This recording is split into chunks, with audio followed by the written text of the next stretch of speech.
Estava pensando, momentos antes, eu já fui pastoreado por muitos homens de Deus, gente querida, mas teve um pastor, e justamente o pastor desta igreja, na fase final da faculdade de teologia que eu cursei aqui, de 77 a 80. Pastor Ézer Giroto. Esse homem era capaz de assumir o púlpito e pregar no máximo 20 minutos.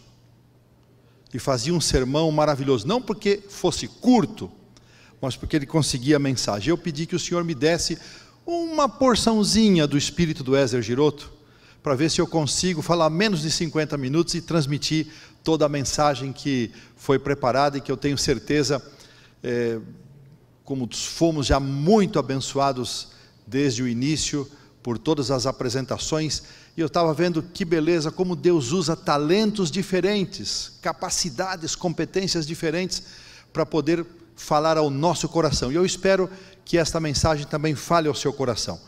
O pastor Adolfo já fez uma referência ao meu tema, eu dei como título, o papel do dom profético na construção da identidade adventista.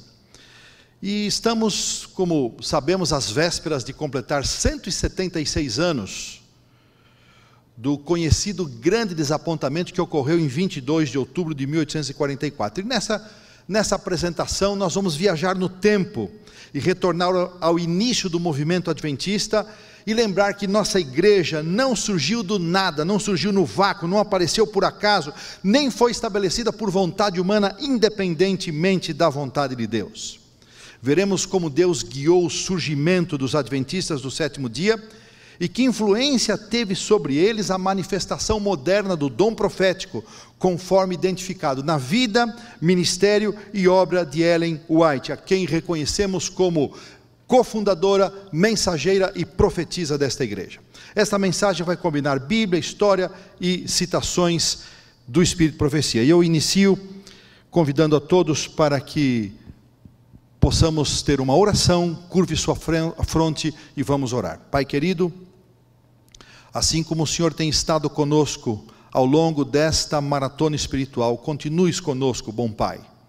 Dá-nos vigor físico, intelectual e espiritual para acompanharmos a parte final desta maratona e que por meio do Teu Santo Espírito sejamos todos iluminados a uma compreensão mais ampla da Tua vontade para a Tua igreja e para cada um de nós, é minha prece em nome do Senhor Jesus, amém. Quero convidá-los à leitura de Oséias, capítulo 12, versículo 13, este é um dos textos que eu aprecio muito, porque em poucas linhas, a palavra de Deus nos apresenta duas das principais funções de um profeta.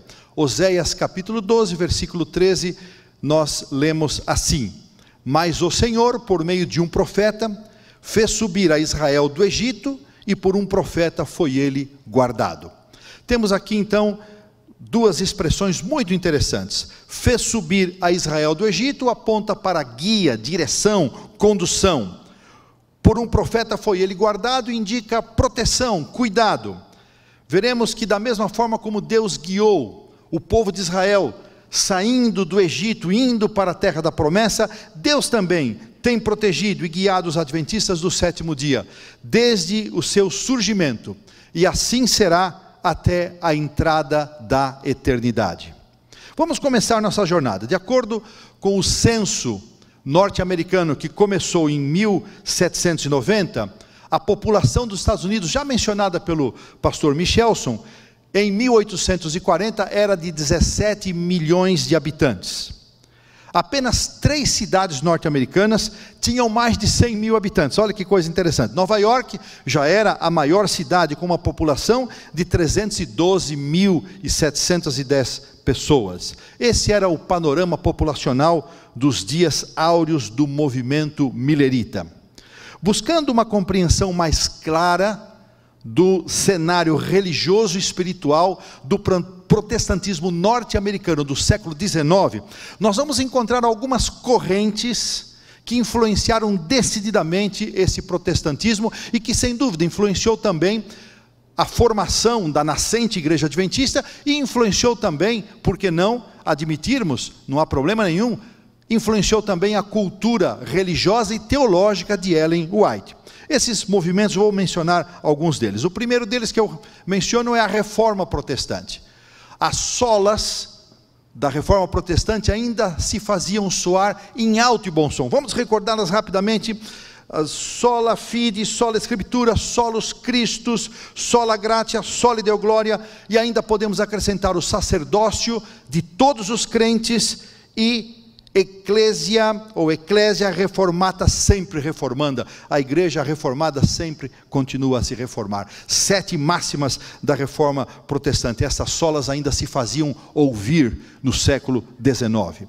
Podemos mencionar também o restauracionismo, um ramo pietista cuja missão era, eles entendiam que deveriam completar o trabalho da Reforma Protestante, especialmente influenciados pelos anabatistas. Eles pregavam um retorno completo à sola escritura. Podemos mencionar também, já citado aqui em uma das apresentações, o metodismo wesleyano, que em contraponto, em contraposição ao calvinismo, acreditava no livre-arbítrio, que a salvação de Cristo foi provisionada para todos, a pessoa deveria aceitar esta salvação e também deveriam buscar a santificação. Outro movimento que influenciou tremendamente esse movimento religioso do século XIX foi o deísmo. O deísmo era um ramo elitista, um ramo dito intelectual, e eles rejeitavam toda manifestação espiritual, sobrenatural, registrada na Bíblia, como os milagres, por exemplo. Onde ele influenciou o protestantismo? No seu lado racional, no exercício da razão. Assim influenciou o deísmo. Mas tínhamos também a influência puritana, esse pietismo que envolvia uma ênfase profunda na palavra de Deus, na obediência aos mandamentos. Eles também pregavam a guarda do sábado, mas na compreensão deles, este sábado era o primeiro dia da semana, não era o 7º dia. E por fim, a 6ª corrente que eu quero mencionar é o milenialismo, que pregava a iminência do fim do mundo. Vejam que todas essas correntes estavam presentes nesse movimento protestante do século XIX. Nós podemos ainda acrescentar aquilo que já foi dito aqui, a Revolução Francesa, o Iluminismo, e lembrar dos acontecimentos naturais que tanto gostamos de mencionar, como o terremoto de Lisboa, a queda das estrelas. Tudo isto proporcionou um momento auge, conhecido como o segundo grande despertamento, que vai de 1790 até mais ou menos ali os anos de 1840. Este segundo grande despertamento, ele assistiu o surgimento das sociedades bíblicas, ele assistiu o surgimento dos movimentos reformadores, ele viu um entusiasmo missionário que, no dizer de alguns autores, jamais havia sido contemplado. Este é o cenário do surgimento do movimento milerita e do surgimento da igreja adventista. À medida com que eu citei um e outro caso, vocês podem imaginar como isso nós já podemos identificar, como estes movimentos já trouxeram para nossa formação religiosa alguns valores que nós ainda os conservamos. E é nesse cenário que surge Guilherme Miller, um batista, fazendeiro, começa a estudar a Bíblia. Não vou entrar na história pregressa dele, mas em 1816 ele começa a estudar a Bíblia, depois de passar algumas experiências marcantes na guerra. Ele era um deísta, não tinha formação acadêmica, intelectual, mas era um autodidata. E em 1818, 2 anos depois que ele começa a estudar a Bíblia, apenas auxiliado por uma concordância, ele já tinha convicções que Cristo voltaria em mais ou menos 25 anos, por volta aí de 1843. A princípio, ele compartilhou suas convicções apenas com familiares, pessoas mais próximas, mas em 1831, ele orou a Deus, dizendo que se ele fosse convidado, ele sairia para pregar. Mais ou menos meia hora depois que ele fez essa oração, chegou à sua fazenda o seu sobrinho Irving, que morava a 26 quilômetros de distância. E ele chega com um convite do seu pai, para que Guilherme Miller pregasse na igreja deles. Ele esbravejou com Deus, reclamou, mas ele atendeu. Obviamente, se meia hora depois da oração de Miller chega o sobrinho, o sobrinho saiu antes, Deus já estava dirigindo todas as coisas. Estima-se que Miller tenha pregado 3.200 sermões sobre a volta de Cristo ao longo de 13 anos, o que dá uma média mais ou menos de 50 sermões por ano. Não sei se Luiz Gonçalves já bateu esse recorde, mas é difícil, o nosso querido evangelista da divisão sul-americana. Ora, depois de conhecer Josué Himes em 1839, Miller, que pregava apenas em pequenas cidades, pequenas igrejas, esse movimento ganha um salto, e Himes leva Miller para grandes cidades, para pregar em grandes igrejas, e também inicia um processo de publicações. As literaturas fizeram parte importantíssima, estratégica, na expansão do movimento millerita. E também um dado que já foi mencionado, estima-se que 1 milhão de pessoas escutaram a pregação de Miller de alguma forma, ou ouvindo os muitos pregadores milleritas, ou sendo alcançados por alguma literatura. Isso corresponde, vejam que coisa interessante, a apenas 6% da população norte-americana, sem contar o que acontecia na América do Sul e na Europa. E também estima-se que os números não são precisos porque não havia uma estatística correta, mas fala-se que de 50 mil a 100 mil pessoas, esses não são dados somente adventistas, a literatura, autores que estudam as religiões norte-americanas e o movimento religioso confirmam isso. Cito aqui Robert Bosch, por exemplo, que é um clássico, é um referencial acadêmico para quem estuda o movimento religioso. Ele reconhece esse movimento millerita e ele mesmo afirma que cerca de 100 mil pessoas esperaram a volta de Cristo. Eu estou falando de 0,6% da população norte-americana. Interessante que Ellen White expressou grande respeito e carinho por Miller, e ela reputa àqueles que estavam perto dele todas as culpas para o que aconteceu com ele depois de 1844. Mas ela escreveu o seguinte, o mais importante, Primeiros Escritos, página 258. Anjos de Deus vigiam o precioso pó desse servo de Deus, e ele ressurgirá ao som da última trombeta. Os primeiros cálculos milleritas indicavam que a volta de Jesus ocorreria em algum dia entre 21 de março de 1843 e 21 de março de 1844. Eles não haviam estabelecido um dia específico. Esse período ficou conhecido como o ano do fim. Embora essa previsão inicial não tenha se cumprido, ela pouco abalou a pregação e o movimento millerita.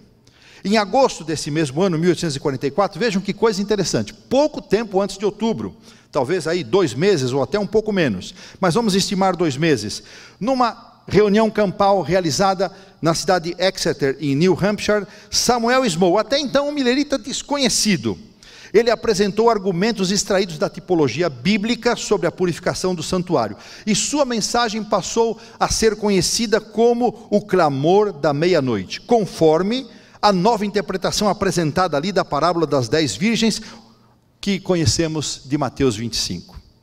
Muitos saíram dessa campal, convictos de que Jesus voltaria precisamente em 22 de outubro de 1844. E esse foi o ponto auge do millerismo. O dia chegou, foi embora, incentivando escarnecedores, covardes e abatendo profundamente os milleritas. A decepção e a tristeza indescritíveis. Jamais saberemos dizer o que esses milleritas tiveram que suportar. Josias Litch, um dos grandes pilares do millerismo, escreveu a Miller e a Himes, no dia 24 de outubro, o seguinte: é um dia nebuloso e escuro aqui, as ovelhas estão dispersas, e o Senhor ainda não veio. Poucas palavras, uma única linha, traduz a tristeza, a decepção, a amargura daquele grupo. Imaginem ser um millerita naqueles dias, não deve ter sido fácil. O restante de 1844 e todo o ano de 1845, a principal ocupação daqueles homens era tentar entender o que tinha acontecido ou o que não tinha acontecido em 22 de outubro. E precisamente nesse contexto, então, 2 grupos surgiram muito bem segmentados. De um lado estavam os adventistas conhecidos como da porta aberta, e os adventistas da porta fechada. Um título meio estranho para designar, mas eles têm fundamento. Esses títulos vieram de como eles interpretavam Mateus 25, 10, que descreve as virgens prudentes entrando para as bodas com o noivo, a porta sendo fechada e ninguém mais podendo entrar.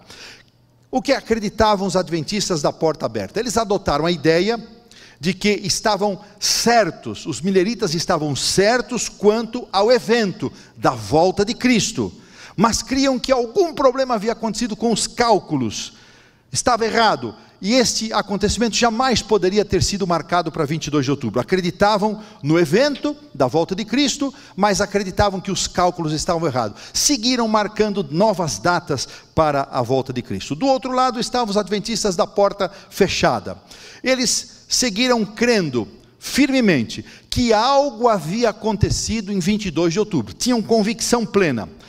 Acreditavam que os cálculos proféticos de Miller e os seus companheiros estavam corretos, mas discordavam, estes adventistas da porta fechada, discordavam quanto ao que de fato teria acontecido. Adotaram a convicção que somente aqueles que haviam aceitado a mensagem da salvação e haviam esperado Cristo para 22 de outubro é que poderiam ser salvos. Nesta ala dos adventistas da porta fechada, nesse grupo havia uma ala mais radical. Eles ficaram conhecidos como sendo os espiritualizadores.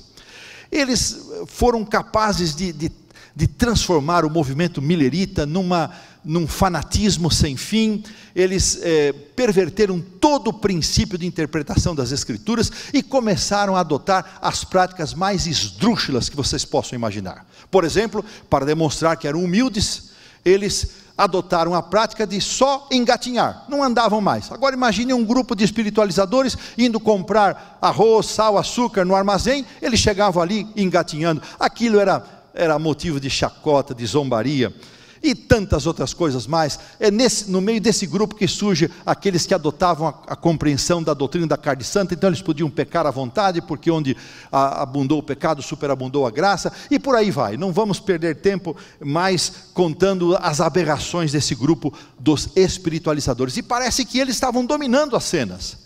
Em contrapartida, havia um outro grupo de milleritas que preferiram viver em comunidades espirituais, comunidades sérias, como Shakers, por exemplo, porque ficavam livres da zombaria, da chacota, porque a vida nas cidades havia se tornado muito complicada. Muito bem, no início de 1845, com os milleritas dessa maneira, se dividindo, se digladiando, Hymes, que sempre foi a mente intencional por trás das ações do millerismo, convenceu o papai Miller, como eles gostavam de chamar Guilherme Miller, de realizar uma grande convenção na cidade de Albany, no estado de Nova York.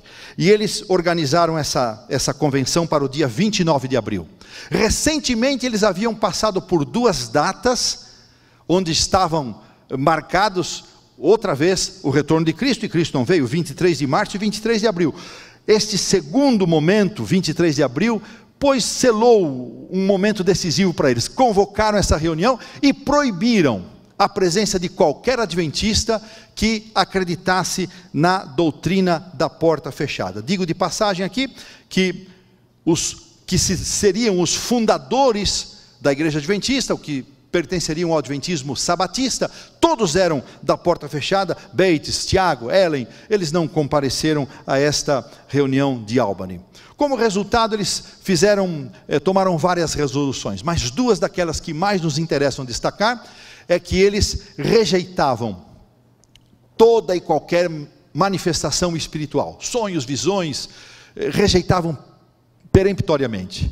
E eles também demarcaram um território: adventista ou está conosco ou está contra nós. Foi muito difícil para os demais conviverem com isso, mas assim aconteceu.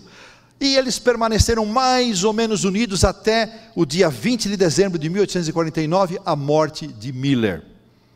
Depois disso eles se digladiaram, eles se desentenderam, e deste grupo dos adventistas, conhecido como moderados de Albany, surgiram 4 igrejas. Destas 4 igrejas, olha que interessante, até há pouco tempo atrás, apenas 3 existiam. sendo a maior delas os cristãos do Advento, com uma membresia de 25 mil fiéis. 25 mil fiéis. Do ramo dos espiritualizadores, nada mais. 20 anos depois já não existia nada mais. Olha que coisa interessante, esses movimentos mais fanáticos, mais contundentes, eles têm a tendência de desaparecer muito rapidamente. Muito bem, vamos agora voltar o nosso olhar para o grupo dos adventistas, sabatistas, como ficariam conhecidos. Eles deram origem à Igreja Adventista do Sétimo Dia. Seus 3 fundadores, Joseph Bates, Tiago White e Ellen Armour, haviam aceitado a mensagem da volta de Jesus pregada por Miller. Vamos entender um pouquinho de onde vieram esses homens. Bates e Tiago vieram da Conexão Cristã, um ramo restauracionista, aquele grupo que pregava piedade, pregava santidade, obediência. E Ellen Armour e sua família vieram do metodismo wesleyano. Para a gente ter uma ideia da família de Ellen, papai, mamãe, 8 filhos, 7 foram excluídos da igreja metodista, 2 permaneceram, e a irmã gêmea de Ellen White, não há registro que ela tenha sido batizada. Ellen escreveu o seguinte, antes de 22 de outubro, esse foi o ano mais feliz da minha vida. Ellen tinha uma expectativa da volta de Jesus, coisa impressionante. Ela continua dizendo, meu coração transbordava de alegre expectativa, mas sentia dó e ansiedade pelos que se achavam desanimados. O ano mais feliz da vida. Depois do desapontamento, isso está em Vida e Ensinos, página 51. No mesmo livro, na página 54, as poucas vezes que ela relata alguma coisa a respeito do que se passou no desapontamento, ela menciona, ficamos desapontados, mas não desanimados. Olha o perfil desta serva de Deus. E foi em meio a esse cenário de dor, decepção, confusão, que Deus se manifestou em visão à jovem Ellen, a Ellenzinha. Ela havia recém-completado 17 aninhos. Imagine uma menina de 17 anos receber uma revelação de Deus. A sua saúde se havia agravado muito com o desapontamento. Ela reagiu de uma maneira muito intensa. E uma amiguinha, Elizabeth Hines, um pouco mais velha do que ela, a convidou para passar uns dias na casa dela, também moradora da cidade de Portland, e ela foi passar uns dias com Elizabeth. E numa reunião, num culto de oração daquela casa, daquela família, final do mês de dezembro, seguramente na segunda quinzena, mais perto do final do ano, nessa reunião de oração, onde estavam presentes 5 irmãs, não sabemos quem eram as outras, Ellen Armour, Elizabeth Hines e mais 3. Então ela descreve no livro Primeiros Escritos, página 14, o que aconteceu. Enquanto eu estava orando junto ao altar da família, o Espírito Santo me sobreveio e pareceu-me estar subindo mais e mais alto da escura terra. Voltei-me para ver o povo do advento no mundo, mas não o pude achar. Então uma voz me disse, olha novamente. E a visão continua. Se você quiser ler essa visão completa, procure nos livros Primeiros Escritos, Vida e Ensinos, Testemunhos para a Igreja, no volume 1, você vai se deliciar com o registro deste relato. Na parte introdutória do livro Primeiros Escritos, amigos e irmãos, os depositários ou fideicomissários do White Status, que tem a seu cargo a organização e a preservação do patrimônio literário e histórico de Ellen White e de nossa igreja, eles fazem a seguinte observação. Nessa visão, o Senhor descreveu-lhe a jornada do povo do advento para a Nova Jerusalém. E olha agora que interessante. Conquanto essa visão não explicasse a razão do desapontamento, explicação essa que só podia prover da Bíblia, ela deu-lhes a certeza de que Deus os estava guiando e continuaria a guiá-los em sua peregrinação. Que coisa interessante. Essa primeira visão é tida como muito importante, e ela é mesmo. Mas há uma segunda visão, uma semana depois, e Ellen registra isso. Uma semana depois, isso está no livro Primeiros Escritos, ela recebe uma segunda visão. E nessa segunda visão, Deus faz o chamado para ela testemunhar, compartilhar o conteúdo recebido. E aí, Ellen realmente reagiu muito mal. Ela não podia imaginar-se nessa função. Lembrando de sua história, apenas 17 anos, sexo feminino, frágil, saúde fragilíssima. Ela não se via saindo da estrutura da sua casa, do seu lar, para testemunhar para as pessoas, e ela recusou: Senhor, eu não posso. E Deus, para confortá-la, disse o seguinte: sua vida não vai ser fácil, você vai enfrentar muitas dificuldades, muitos problemas, mas eu vou estar com você. E Ellen submeteu-se a esta guia divina. Se nós formos pensar nas condições a que Ellen foi chamada, eram extremamente difíceis. Ela teria que enfrentar oposição e desconfiança. Ela seria considerada mais uma fanática, mais uma pessoa com problemas neurológicos, afirmando possuir revelações especiais. Foi por isso, em grande parte, irmãos e amigos, que por quase 40 anos ela teve visões em público. Estima-se que a sua última visão possa ter ocorrido em 1879 ou 1884. Há uma divergência, as duas datas aparecem nos registros, mas isso é detalhe. Por muito tempo ela continuou tendo as visões em públicos. Por quê? Porque Deus queria confirmar que aquela reação, aquele dom era um dom sobrenatural dado por Deus. Ela aceitou o chamado e começou a aproveitar todas as oportunidades. Olha que interessante, ela começou a aproveitar uma viagem aqui, uma viagem lá, e numa dessas viagens, ela conheceu um rapaz, o jovem ministro Tiago White. Curioso, os dois pensavam em não se casar. Não podemos chamá-los de celibatários, mas imaginavam que não deveriam se casar pela proximidade da volta de Cristo. Esse é um aspecto interessante. Nossa igreja nasceu, irmãos, mesmo nesse início, ainda sem muitas definições, com a clara perspectiva de que em breve o Senhor Jesus voltaria. Eles reafirmavam isso a cada pouco. E Tiago começou a acompanhar Ellen, e a colega que sempre acompanhava não era a mesma pessoa, às vezes uma irmã, às vezes uma amiga, e ele começou a ter profundas convicções a respeito da veracidade, da autenticidade do dom de Ellen White. E o povo, sabe como é o povo, né, irmãos? O povo comenta, né? O povo comenta. A língua do povo não era fácil desde aquele tempo e muito antes. E ela disse: olha, o povo vai começar a comentar. E aí Tiago e Ellen, de uma amizade, a coisa evoluiu, e eles se casaram em 26 de novembro de 1846, numa cerimônia muito simples, muito singela, na cidade de Portland. Muito bem. Bates, Tiago e Ellen estavam entre aqueles, como já mencionei, que acreditavam na doutrina da porta fechada. Para eles, só seriam salvos aqueles que haviam aceitado a mensagem de salvação e esperaram a volta de Cristo para 22 de outubro. Eles não foram a Albany, e eles preferiram buscar na Bíblia as razões pelas quais Jesus não havia voltado. Eram poucos, pobres, estavam isolados numa grande área geográfica, o nordeste americano e o centro dos Estados Unidos, mais a parte do norte, e eles não tinham meios de comunicação. As comunicações precárias daquele meio de século XIX, quando muito, alguma correspondência, algum jornal chegava ali para eles, trazendo alguma notícia. E eles concordavam com os espiritualizadores quanto a que algo havia acontecido, mas rejeitavam completamente a noção de uma volta espiritual. Eles acreditavam na volta literal, pré-milenar do Senhor Jesus Cristo.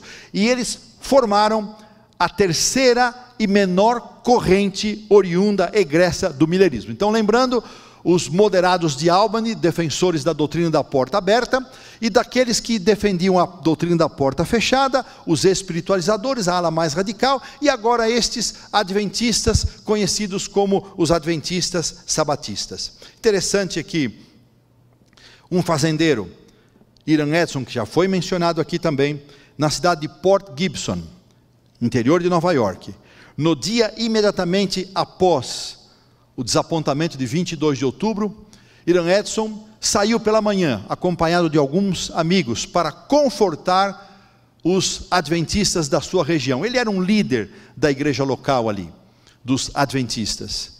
E ao atravessar um campo de milho, um milharal, e aqui então pode haver uma ou outra discussão, o que é que ele teve, se ele teve uma visão, uma iluminação espiritual. Esse detalhe não é o que importa. O que importa é que ele teve uma compreensão clara de que este movimento do 22 de outubro não dizia respeito da purificação do santuário, não dizia respeito nem à terra, nem à igreja, mas dizia respeito ao santuário celestial, utilizando-se da tipologia bíblica do santuário do povo de Israel. Olha que coisa interessante. Eles começam a estudar, eram 3 pessoas, Owen, Crozier, Dr. Hahn, cujo primeiro nome não sabemos, apenas as iniciais, F.B. Hahn, e Aaron Edson, e eles estudam profundamente este tema. E Crozier foi convencido pelos outros 2 a escrever suas convicções.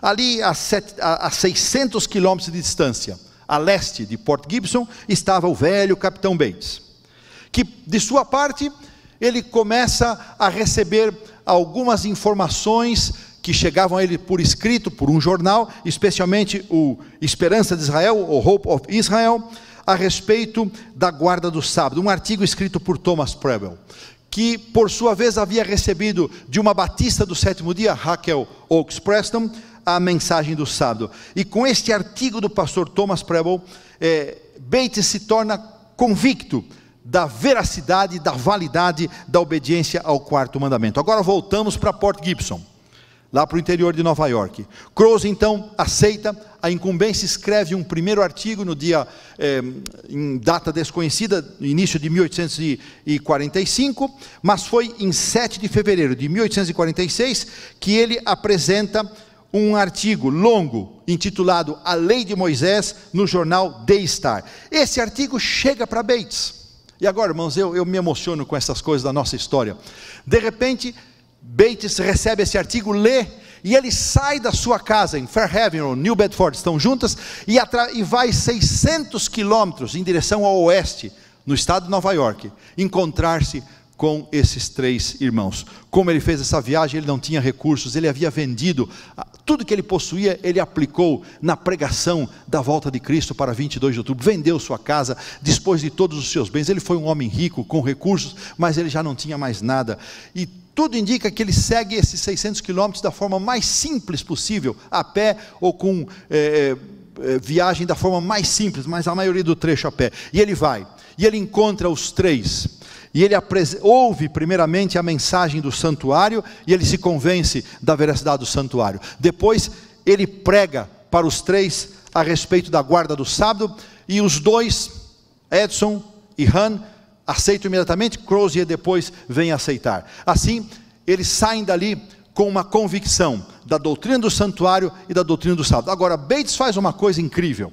Ele começa a escrever sobre a verdade do sábado, só que ele não se contenta em escrever apenas sobre o sábado, sobre o mandamento. Ele faz algo maravilhoso. Ele reúne na sua teologia argumentos que integravam a doutrina do santuário celestial, a volta de Cristo e o sábado, baseado na perspectiva escatológica de Apocalipse 11 a 14. Por isso Bates é considerado o primeiro teólogo adventista, por essa capacidade de juntar esses 3 elementos, essas 3 verdades: santuário, volta de Cristo, sábado, e acrescentar ainda a perspectiva escatológica. Quando Bates, Tiago e Ellen se conheceram, muito interessante isso, Ellen não se simpatizou com Bates. Se esse velho só fala no sábado, ela não gostou, ele só falava nesse assunto, e ele também não acreditou na autenticidade das visões dela. Olha que situação, esses são os 3 fundadores da igreja. Depois do casamento de Tiago e Ellen, isso foi antes deles se casarem em agosto de 1846, depois do casamento, Bates escreveu um artigo intitulado O Sábado do 7º Dia, um Sinal Perpétuo. O título é mais longo, mas eu fico só aqui, que é suficiente para a gente identificar.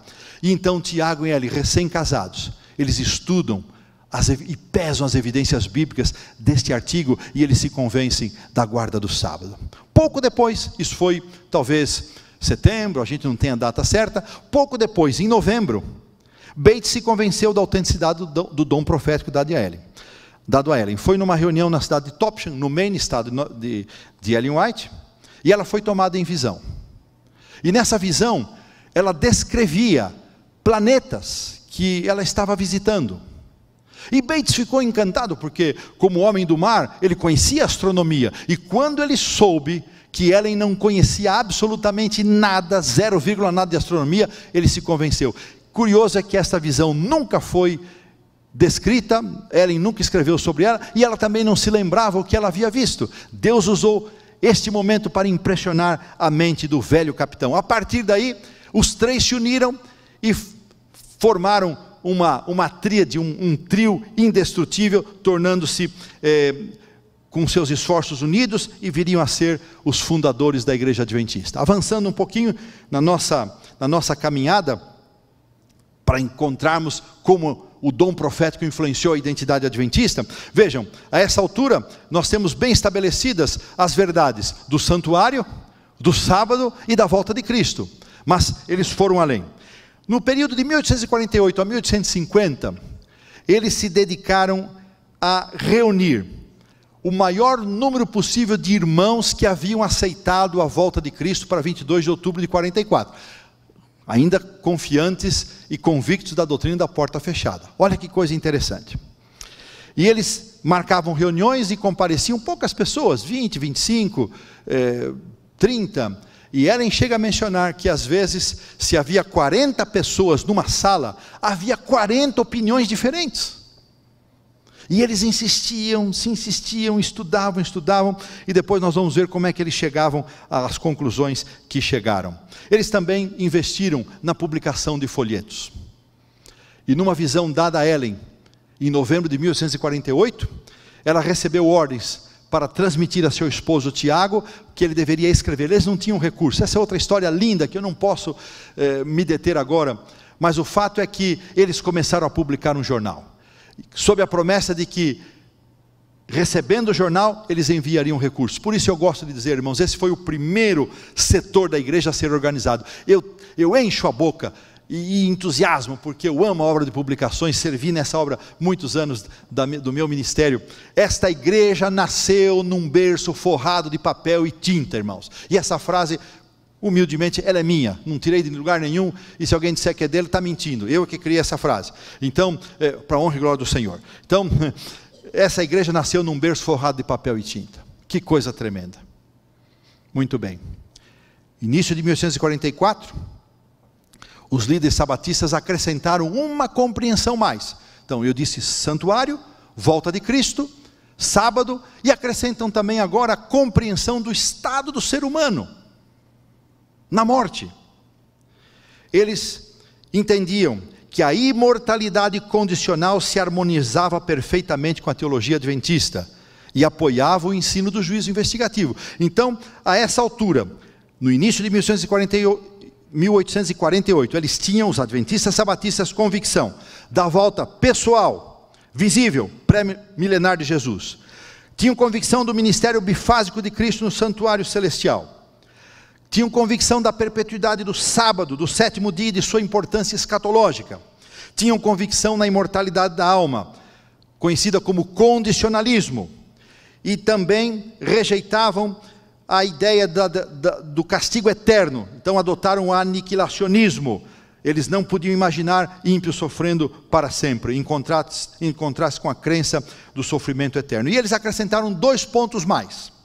Quinto, a santidade da lei de Deus. E sexto, a proclamação profética das 3 mensagens angélicas de Apocalipse 14, 6 a 12. Esse conjunto de 6 doutrinas se tornaram 6 colunas que formaram a identidade dos adventistas sabatistas e que formaram a identidade dos adventistas do sétimo dia.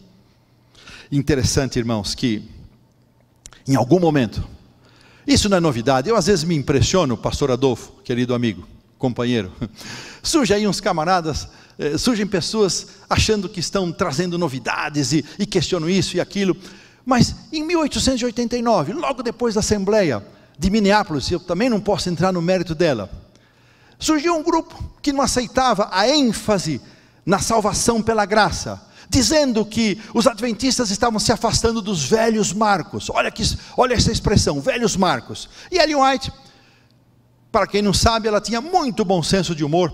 Não se deixem levar por aquelas fotos muito sérias, aparentemente carrancudas. Ellen tinha um senso de humor tremendo, como Jesus também tinha, e nós também devemos ter.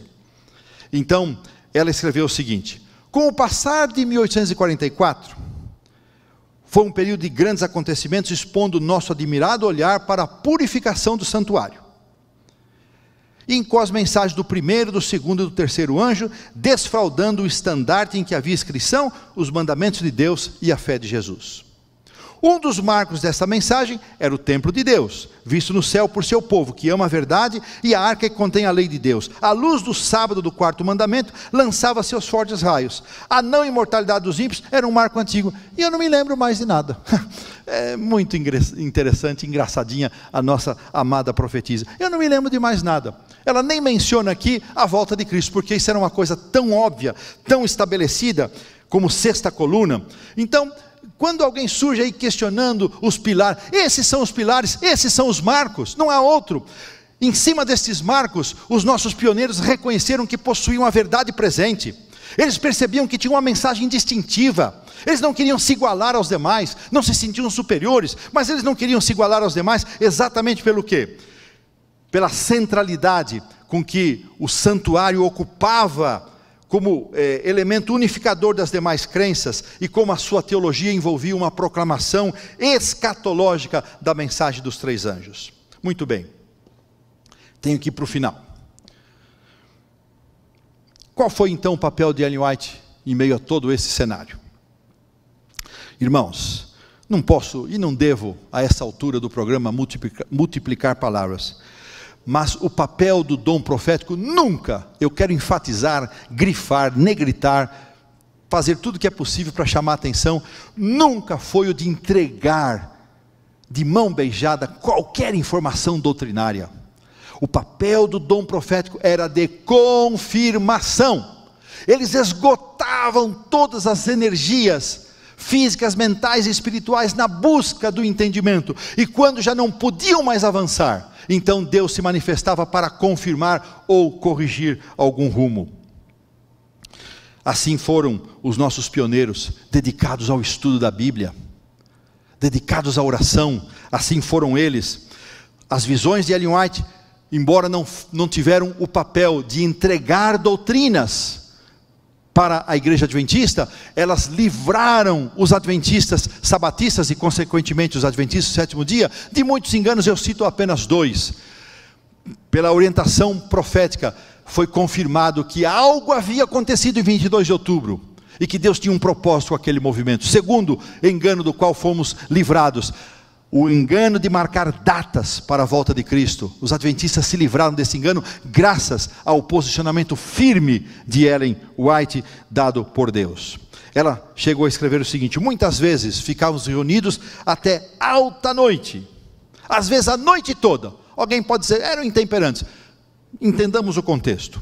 Pediam luz estudando a palavra. Repetidas vezes esses irmãos, a fim de conhecer o sentido, se estivessem preparados para ensiná-los com poder, queriam confirmação. Então, quando chegavam, nada mais podemos fazer. Olha o que ela escreve, isso está em Mensagens Escolhidas, volume 1, página 206. Nada mais podemos fazer, então o Espírito se manifestava. Agora havia um outro fenômeno interessante. Olha que coisa, às vezes Ellen não era capaz, irmãos, isso aqui pode ser até mal entendido ou mal interpretado.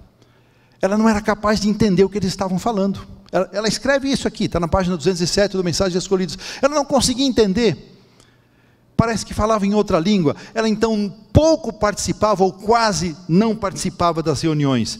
Ela não podia entender. E ela dizia o seguinte: essa foi uma das maiores tristezas da minha vida. Fiquei nesse estado de espírito até que fossem tornados claros os pontos principais da nossa fé. Ela se submeteu a essa humilhação, talvez ser tida como fraca intelectualmente, mas Deus queria dar uma prova da direção a este movimento. Irmãos, eu preciso terminar para justificar a evocação que eu fiz de Ezer Giroto, e eu já passei longe dele, né? Estou pregando 2 sermões de Ezer Giroto aqui, mas vai dar certo, vamos chegar lá. Então, este movimento, irmãos, 176 anos mais tarde, o menor grupo egresso do movimento milerita, de longe, tornou-se o maior e mais bem sucedido, com cerca de 22 milhões de membros ao redor do mundo. Lembre-se de quantos membros tem a outra denominação? Eu disse 25 mil, nós estamos falando em 22 milhões. Agora, por quê? Foi fruto do acaso? Foi fruto do acaso? De forma nenhuma. Foi fruto da habilidade humana? Muito menos.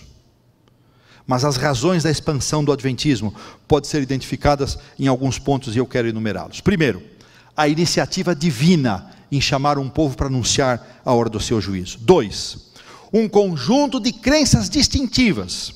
Irmãos, quem diz isso, não somos, eu estou dizendo também, mas estudiosos do movimento adventistas afirmam isso com muita categoria, não adventistas do sétimo dia, eles afirmam isso, o seu conjunto de crenças distintivas baseadas em uma missão apocalíptica. Isso fez de nós ser quem somos. Terceiro, uma estrutura organizacional que tantos combatem, que tantos depreciam, que tanto desprezam, mas foi essa estrutura organizacional que foi capaz de suportar a missão apocalíptica que esse povo tinha. Quarto, um senso, isso aqui me encanta, um senso de missão e um senso de urgência.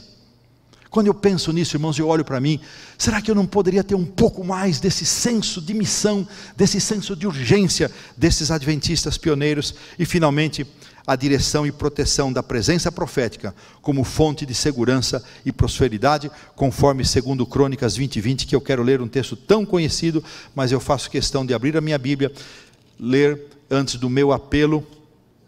O pastor tem que fazer apelo, seja live, seja maratona, ele faz apelo. 20:20 diz o seguinte: crede no Senhor vosso Deus, de segundo Crônicas, e estareis seguros, crede nos seus profetas e prosperareis. Muito bem, que apelos eu faço? Eu não sei se aqui neste templo há alguém que não seja batizado, membro batizado na igreja adventista. Há alguém aqui que não seja membro batizado da igreja adventista? Todos são. Mas por certo, pessoas não batizadas estão nos assistindo, desses tantos milhares espalhados por aí. E a estes eu faço um convite: estudem com os verdadeiros adventistas do sétimo dia, aqueles que amam esta igreja e se dedicam a ela. Busquem, se aproximem. E aos nossos membros de fé, aos nossos irmãos de fé, eu convido e apelo. Primeiro, reconheçamos, irmãos, e agora eu vou ficar nesta câmara até o fim, por favor. Reconheçamos que pertencemos a uma igreja distintiva. Nós não somos mais uma igreja que surgiu por aí. Não aparecemos do nada, do vácuo. Somos uma igreja distintiva, somos uma igreja que tem uma origem profética, uma missão profética e um destino profético. Segundo convite, apelo: que sejamos mais dedicados ao estudo da palavra de Deus. Quanto tempo estamos dedicando ao estudo da palavra de Deus? Terceiro, que sejamos perseverantes na oração, que gastemos mais tempo para orar. Por que oramos tão pouco? É complicado, não dá para entender muitas vezes. Quarto, irmãos, convite: que façamos dos testemunhos do Espírito e profecia uma fonte de segurança e prosperidade da nossa fé. E finalmente, que o Senhor desperte em mim e em cada um de nós o senso de missão, para pregarmos este evangelho com ousadia, anunciando que Cristo em breve vai voltar com convicção, para que possamos ver em nossa geração o aparecimento em glória, a nossa mais bem-aventurada esperança do Senhor Jesus Cristo nas nuvens do céu, ainda nesta geração. Que Deus nos abençoe para isso, é meu desejo, é minha oração, amém.